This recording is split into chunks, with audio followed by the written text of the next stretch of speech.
Hi friends, కినోసప్పి నోట్స్లో explain చేయబోయే ఈరోజు topic ఏంటంటే ఎక్స్ప్లోర్ యువర్ ఫార్ములా. చాలా సంవత్సరాల క్రితం ఒక కొటేషన్ చదివాను. నువ్వు సక్సెస్ అవ్వాలంటే నీకంటూ కొన్ని సూత్రాలు ఉండాలి అని. అది చూసి నేను కష్టపడాలి కానీ ఫార్ములాలు ఎందుకు అనుకున్నాను. తర్వాత ప్రతి డైరెక్టర్ని అనాలిసిస్ చేస్తే వాళ్ళకంటూ కొన్ని ఫార్ములాలు, కొన్ని స్ట్రాంగ్ మూవీ బేస్లు, కొన్ని పర్టికులర్ ఎలిమెంట్స్, థీమ్స్, షార్ట్స్ అన్నీ ఉన్నాయని అర్థమైంది. అవి ఏంటో, ఎలాగ కొందరు డైరెక్టర్స్ చరిత్రలో ఎందుకు మిగిలిపోయారో చూద్దాం. ఫేమస్ డైరెక్టర్ కేవీ రెడ్డి గారు మాయాబజార్ తీశారు, అందరికీ తెలుసు. కేవీ రెడ్డి గారు తీసింది 10 సినిమాలే, కానీ ల్యాండ్ మార్క్ ఫిల్మ్స్ అవి. కేవీ రెడ్డి గారికి కూడా ఫార్ములా ఉంది. సగం ఫ్యాంటసీ, సగం రియాలిటీ. ఇందులో లవ్ స్టోరీ, సాహసాలు, సాంగ్స్, ఫైట్స్, కామెడీ ఇవన్నీ వచ్చేలా చేసుకుంటారు. అలాగే కె విశ్వనాథ్ గారు 34 సినిమాలు తీశారు. ఆత్మగౌరవం నుండి మాంగళ్యానికి మరో ముడి వరకు 14 సినిమాలు తీశారు. సిరిసిరి మువ్వలో సంగీతం ప్లస్ నృత్యం కలయికగా తీసిన సినిమాకి పేరు వచ్చింది. దానితో విశ్వనాథ్ గారు ఈ ఫార్ములాని బేస్గానే సినిమాలు తీశారు. శంకరాభరణం, సాగర సంగమం, స్వర్ణకమలం, సిరివెన్నెల, క్లాసిక్స్ అవన్నీ ఆ ఫార్ములాలో ఉన్నాయి కాబట్టే అవి ఎవర్ గ్రీన్ సినిమాలు అయ్యాయి. నెక్స్ట్ టి కృష్ణ గారు తీసింది 10 సినిమాలే. అభ్యుదయ భావాలతో సినిమాలు తీశారు. ప్రతిఘటన, రేపటి పౌరులు, దేవాలయం అలాంటి స్ట్రాంగ్ మూవీస్ తీశారు. అభ్యుదయ భావంతోనే సినిమా ఉంటుంది. సంఘటన, సమాజంలో జరిగే సంఘటనలు, దాని మీద రియాక్షన్ల మీదే సినిమా ఉంటుంది. అది టి కృష్ణ గారి ఫార్ములా. నెక్స్ట్ బాబు గారు రామాయణం బేస్డ్గా ఎన్నో క్లాసిక్స్ ఇచ్చారు. మధ్యతరగతి మనస్తత్వం, పద్ధతైన జీవన విధానంలో గొప్ప సినిమాలు ఆవిష్కరించారు. ఆయన షార్ట్ డివిజన్ అంతా ఒక పెయింటింగ్లా ఉంటుంది. మనం చాలా నేర్చుకోవచ్చు షార్ట్ డివిజన్. మీరు ముత్యాల ముగ్గు రామాయణంని అడాప్ట్ చేసి తీశారు. రామాయణాన్ని అడాప్ట్ చేసి తీశారు. పెళ్లి పుస్తకం, మిస్సమ్మ సినిమాని రివర్స్ చేసి తీశారు. తెలుగులో గొప్ప దర్శకులు. పేపర్ మీద షార్ట్ డివిజన్ చేసుకున్న దర్శకులు వీరు.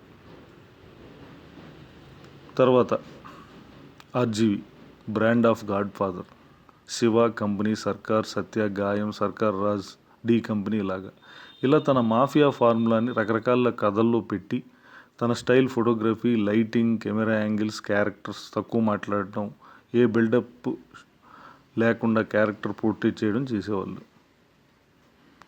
నెక్స్ట్ మణిరత్నం గారికి మొదటి 3 సినిమాల ఫ్లాప్స్ తర్వాత మౌన రాగం హిట్ అయింది. తర్వాత దళపతి, అంజలి, గీతాంజలి, ఘర్షణ తీశారు. ఇవన్నీ ఒక ఫార్ములాలో ఉండవు, కానీ రోజా సినిమాతో ఆయనకి ఫార్ములా దొరికింది. ఇండియాలో జరిగే సోషల్ ప్రాబ్లంకి తనదైన క్యారెక్టర్స్, కథ తయారు చేసుకోవడమే ఆ ఫార్ములా. అప్పటి నుంచే రోజా, బొంబాయి, యువ, అమృత మణిరత్నం గారి ఫార్ములా సినిమాలు అనొచ్చు. నెక్స్ట్ శంకర్ గారి సినిమాలు ఫస్ట్ జెంటిల్మెన్ నుండే ఫార్ములా తెలిసే రాసుకుని అటువంటివే తీశారు. సొసైటీ ప్రాబ్లం, దాని సొల్యూషన్తో జర్నీలో హీరో ఉంటాడు. మొత్తంగా కొత్త కథ. ఆ రోజుల్లో ఒక అడుగు ముందుకేసి క్రియేటివ్గా, కమర్షియల్గా సినిమాని తీసి ఆ సినిమా ఫార్ములాతోనే సక్సెస్ అయ్యారు, బాగా పేరు తెచ్చుకున్నారు. ఈ కాలానికి వస్తే లోకేష్ కనకరాజ్ మొదటి సినిమా నగరంతో స్టార్ట్ అయ్యి ఖైదీ, విక్రములతో సౌత్లో ఒక బ్రాండెడ్ డైరెక్టర్గా అయ్యారు. హీరోయిన్ సాంగ్స్ లేకుండా సీరియస్గానే కథను చెప్పడం, సో కాల్డ్ రెగ్యులర్ సినిమాని బ్రేక్ చేయటం, తన కొత్తదనం. ఇంగ్లీష్ మూవీస్ అయిన డిపార్టెడ్, స్పీడ్ తరహాలో ఇండియనైజ్డ్ మాఫియాకి కమర్షియల్గా తీస్తూ వెళ్తున్నారు. ఇది అతని ఫార్ములా. మనకి బద్రి, ఇట్లు శ్రావణి సుబ్రహ్మణ్యం నార్మల్గా సినిమాలు తీసిన పూరి జగన్నాథ్ గారు ఈడియట్తో హీరో క్యారెక్టరైజేషన్తో స్ట్రాంగ్ ప్రజెంటేషన్ చేయవచ్చని నమ్మారు. అదే ఆయన ఫార్ములా. కథలు మారచ్చు కానీ స్టైల్ అదే, ఆ క్యారెక్టరైజేషన్ మాత్రం మారదు. అలాగే సినిమాలు తీస్తూ వెళ్ళారు, అలాగే హిట్లు కొట్టుకున్నారు. నెక్స్ట్ నీకోసం, ఆనందం, సొంతం వరకు నార్మల్గానే సినిమాలు తీశారు శ్రీను గారు. తర్వాత వెంకీ డి నుండి శ్రీను గారు తన బ్రాండెడ్ స్టార్ట్ చేశారు, అలాగే ఎదిగారు. వినాయక్ గారు మొదటి నుండే లో యాంగిల్స్, చేజ్లు, బ్లాస్ట్లు, సుమోలు ఎగరటం, కెమెరా యాంగిల్స్ డిఫరెంట్గా పెట్టడం, ఈ బ్రాండ్ స్టైల్ అనమాట. చాలా ఫాస్ట్ ఫేజ్డ్గా ఉంటాయి వినాయక్ గారి సినిమాలు. సో ఇలాగా ప్రతి ఒక్కళ్ళు వాళ్ళ ఫార్ములాని ఎక్స్ప్లోర్ చేసుకున్నారు. వాళ్ళకంటూ కొన్ని సూత్రాలు ఉన్నాయి. మేకింగ్లో సూత్రాలు ఉన్నాయి, కథల్లో సూత్రాలు ఉన్నాయి. నేను ఏది బలంగా చెప్పగలను, నా కథలు, నా ఫార్ములా ఏమిటి అని శోధించాలి. ఇది పేరు రావాలనుకునే డైరెక్టర్స్ అందరూ చేయాల్సిన పని.